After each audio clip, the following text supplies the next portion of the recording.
अमित शाह ने विपक्ष पर सीएए को लेकर भ्रम फैलाने का आरोप लगाया और कहा कि सीएए किसी की नागरिकता छीनने वाला कानून नहीं है। सबसे पहले आपको गृह मंत्री अमित शाह के इंटरव्यू की 5 बड़ी बातें बताते हैं। पहली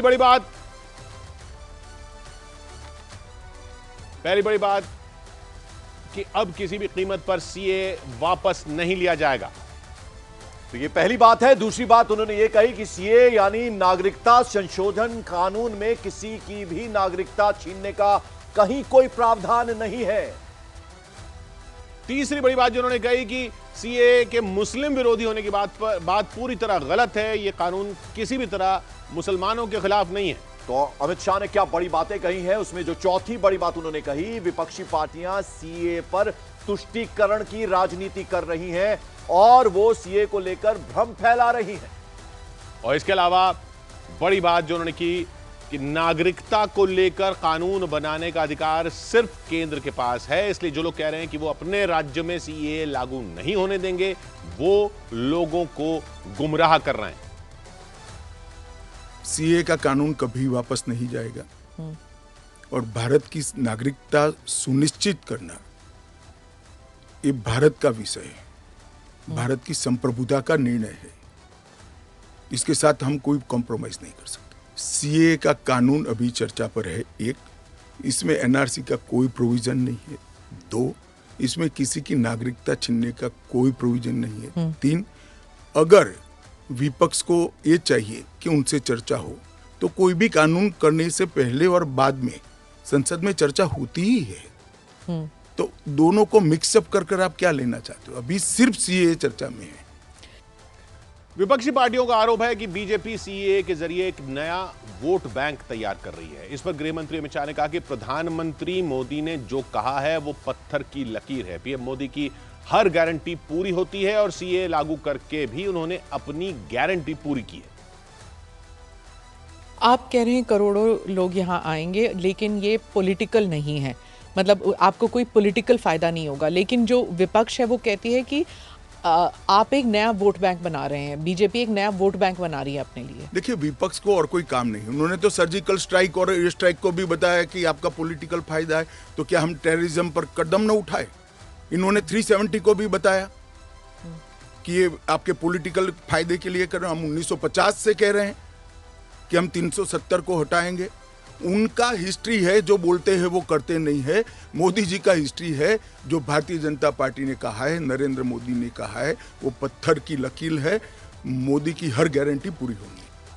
गृह मंत्री अमित शाह ने और क्या बातें कही? उन्होंने कहा कि जो लोग ये आरोप लगाते हैं कि सीए मुसलमानों के खिलाफ है, ऐसे लोगों को भी उन्होंने जवाब दिया। उन्होंने कहा ये कानून अफगानिस्तान, पाकिस्तान और बांग्लादेश में धार्मिक आधार पर प्रताड़ित जो लोग किए गए हैं उनको नागरिकता देने के लिए है, जिसमें हिंदू आते हैं, सिख हैं, जैन हैं, बौद्ध हैं, ईसाई और पारसी शरणार्थियों को नागरिकता देने का प्रावधान है। किसी भी तरह से ये मुसलमानों के खिलाफ नहीं है। बाकी रिलीजन्स के बारे में बाद में आती हूँ, पहले मुसलमान समुदाय के बारे में बात करते हैं, क्योंकि चाहे ओवैसी साहब हों, चाहे ममता बनर्जी हों, और फिर बहुत से विदेशी मीडिया जो है वो भी कह रही है it's an anti Muslim law, because आप मुसलमानों को नहीं शामिल कर रहे हैं। तो वो क्राइटेरिया ही है कि मुसलमान नहीं होने चाहिए। ऐसा नहीं है। आप इस लॉ को आइसोलेशन में नहीं दे सकते। इस देश का एक इतिहास है। 15 अगस्त 1947 को देश का विभाजन हो गया। देश 3 हिस्सों में बंट गया। वो बैकग्राउंड है। भारतीय जनसंघ, भारतीय जनता पार्टी हमेशा विभाजन का विरोध किया। हम कभी सहमत नहीं थे। इस देश का विभाजन धर्म के आधार पर होना ही नहीं चाहिए था, मगर उस वक्त किया गया। जब धर्म के आधार पर आप विभाजन करते हो और वहां जो अल्पसंख्यक है उन लोगों पर ढेर सारे अत्याचार हो, धर्म परिवर्तन कराए जाए, इनकी महिलाओं को अपमानित किया जाए, वो माँ बहन बेटी के लिए वो शरण में आए भारत की, तो क्या उसको यहाँ नागरिकता का अधिकार नहीं है? और स्वयं कांग्रेस के नेताओं ने आजादी के वक्त सैकड़ों भाषणों में कहा है कि अभी मारकाट चल रही है, अभी जहां है वहां रह जाइए, बाद में जब कभी भी भारत में आएंगे आपका स्वागत है। परंतु बाद में इलेक्टोरल पॉलिटिक्स चालू हुई, वोट बैंक की राजनीति चालू हुई। अपीसमेंट के कारण वो वादा कांग्रेस पार्टी ने कभी पूरा नहीं किया जो आज नरेंद्र मोदी पूरा कर रहे हैं। सर, जो बाकी समुदाय, बाकी जो रिलीजन्स हैं, चाहे हिंदूज हैं, जैन हैं, बुद्ध हैं, सिख हैं, उन सबको तो मैं मानती हूँ, ठीक है, देवर रिलीजन्स बॉर्न इन इंडिया। नहीं, आंकड़े पर पारसी और अगर आप पारसी और ईसाइयों को ला सकते हैं, उन वो जो रिलीजन्स है, they were not born in India, तो अगर आप पारसी और ईसाइयों को ला सकते हैं तो मुसलमानों को क्यों नहीं? देखिए, मुस्लिम आबादी के लिए ही वो हिस्सा आज भारत का भाग नहीं है। वो भूमि इसीलिए दे दी गई थी। फिर तो हर देश से अव्यवस्था से जो आना चाहिए, इसके लिए भारत के दरवाजे खोल लो। भारत कहां बचता है? अखंड भारत के जो लोग हिस्सा थे और जिन पर धार्मिक प्रताड़ना हुई है, उसको शरण देना मैं मानता हूं हमारी नैतिक जिम्मेदारी है और हमारी कॉन्स्टिट्यूशनल रिस्पॉन्सिबिलिटी है। और अमित शाह ने विपक्ष पर भ्रम फैलाने का आरोप लगाया। उन्होंने कहा अभी सिर्फ सीए लागू किया गया है, इसमें एनआरसी का कोई प्रावधान नहीं है। बिल्कुल, और ना ही किसी की नागरिकता छीनी जा रही है। सीए और एनआरसी दोनों को एक साथ मिलाकर विपक्ष लोगों को कंफ्यूज कर रहा है, गुमराह कर रहा है।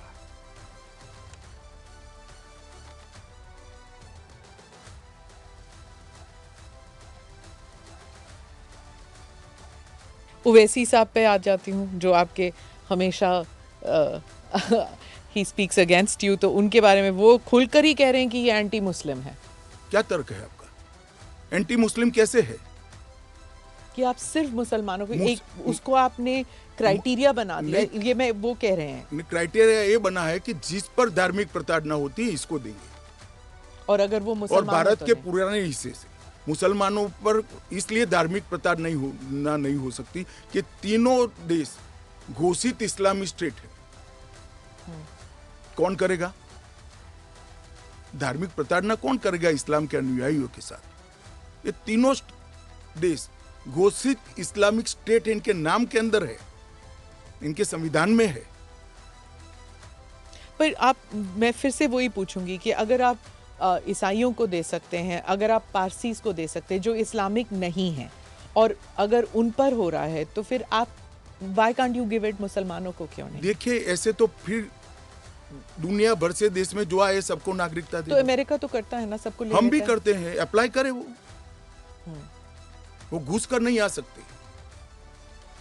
उनको ऑफिशियल एयरपोर्ट से, ऑफिशियल पोर्ट से, ऑफिशियल लैंड पोर्ट से आने की परमिशन ही नहीं है, इसलिए बेचारे घुस कर आते हैं, शरण में आते हैं।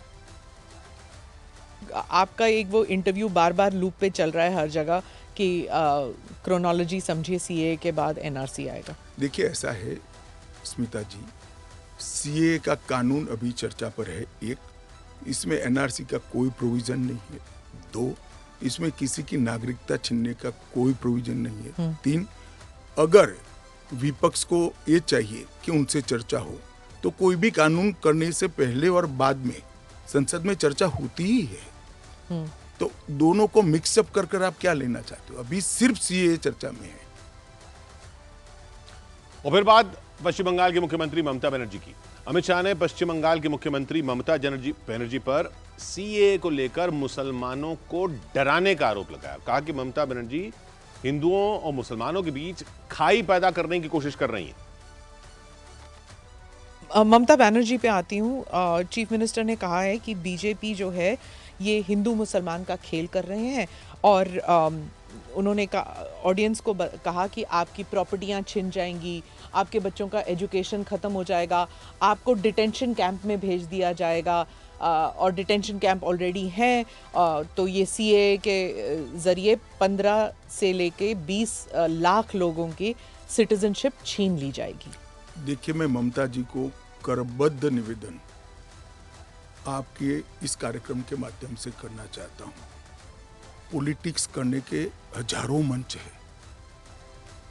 प्लीज बांग्लादेश से आए हुए बंगाली हिंदुओं का हित मत करिए। आप खुद बंगाली हैं। बांग्लादेश से जो बंगाली हिंदू आए हैं, इनको नागरिकता देने के लिए एक कानून है। ममता जी को मैं खुली चुनौती देता हूं, इस कानून की धारा में से किसी की नागरिकता छीनने की एक धारा वो बता दे सार्वजनिक रूप से, वो खौफ पैदा कर रही है, हिंदू और मुसलमानों के बीच में विखवाद कराना चाहती है, अपनी वोट बैंक का कंसोलिडेशन करना चाहती है। ममता जी, इसको मत रोकिए, करने जैसा काम है, घुसपैठ रोकिए।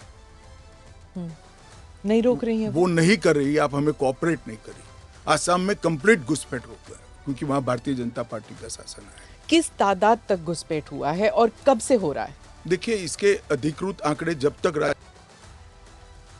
कोऑपरेट न करे, ढूंढना बहुत दिक्कत होती है क्योंकि कलेक्टर के हाथ में पूरा मसले और डिटेंशन कैंप की बात, अगर वो दिन दूर नहीं है जी, वो दिन दूर नहीं है कि वहां पर भी भारतीय जनता पार्टी की सरकार आएगी और हम इसको कड़ाई से रोकेंगे। इसीलिए तो आपको चाणक्य कहते हैं पॉलिटिक्स। नहीं, मैं मानता हूं कि अगर इसी प्रकार की पॉलिटिक्स आप करेंगे, इतने महत्वपूर्ण राष्ट्रीय सुरक्षा के मुद्दे के साथ अपीसमेंट की पॉलिटिक्स कर घुसपैठ होने देंगे, जो शरणार्थी आए हैं उनको नागरिकता देने का विरोध करेंगे, तो जनता आपके साथ नहीं रहेगी। ममता जी को शरणार्थी और घुसपैठिए दो शब्द के बीच का अंतर ही मालूम नहीं है या जान के नहीं कर रहे?